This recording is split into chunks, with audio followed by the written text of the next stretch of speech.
Thank you to the gentleman from the great state of Georgia. It's an honor to lend my voice to that of several of my colleagues as we pay tribute to Representative John Dingell from the great state of Michigan. I am only in my third term in the House of Representatives, so I can't profess to have known John Dingell for that great a time compared to most of my colleagues who have known this great gentleman for quite some time. But as anyone serving in this House soon learns, it doesn't take very much time to know John Dingell, to assess the greatness of this individual, one who carries himself with great humility, which I believe is his hallmark of representation. His identity with common folk, our many conversations about the Polish culture and the embarking upon the American dream of immigrants of that persuasion and of all persuasions who have tethered that dream for the betterment and empowerment of their individual and family opportunities is, I think, what drives this individual. His motivation to be a public servant is obvious. It's documented, well documented by his years of service, his many years of service, 57 in this House, and dating back to 1938 as a page in this House.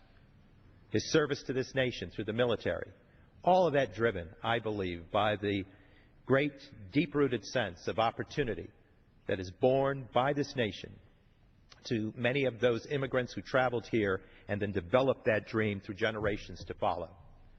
John Dingell is a person of greatness, a person who is an institutional member of this House, one whose institutional memory with so many issues in this House is called upon time and time again.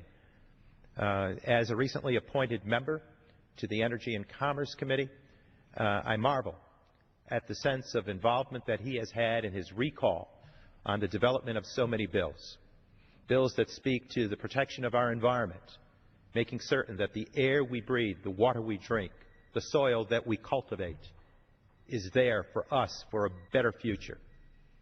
That resulted from John Dingell's passion. His involvement in making certain that the auto industry was not only saved but made stronger, great commitment by John Dingell.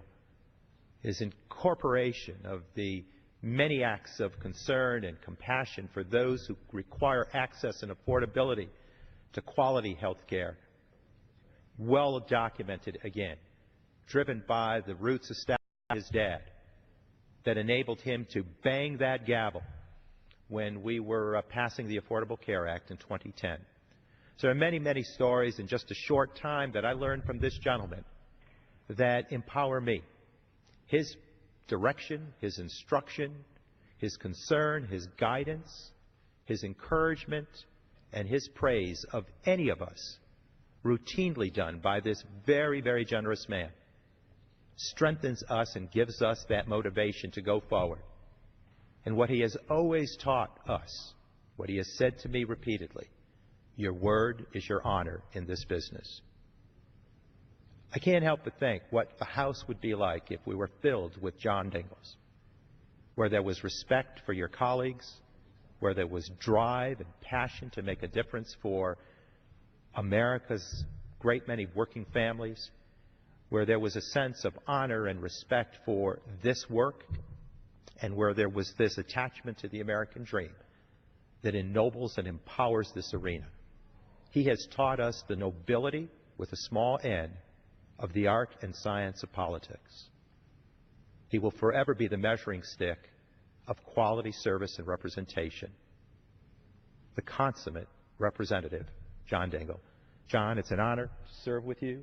I wish you well as you continue to build upon your legacy, and thank you, and Debbie, for being such a well-respected, much-loved couple in this town, our nation's capital, Washington, D.C. God bless you, my friend. With that, I get back. I thank the gentleman for participating in this evening's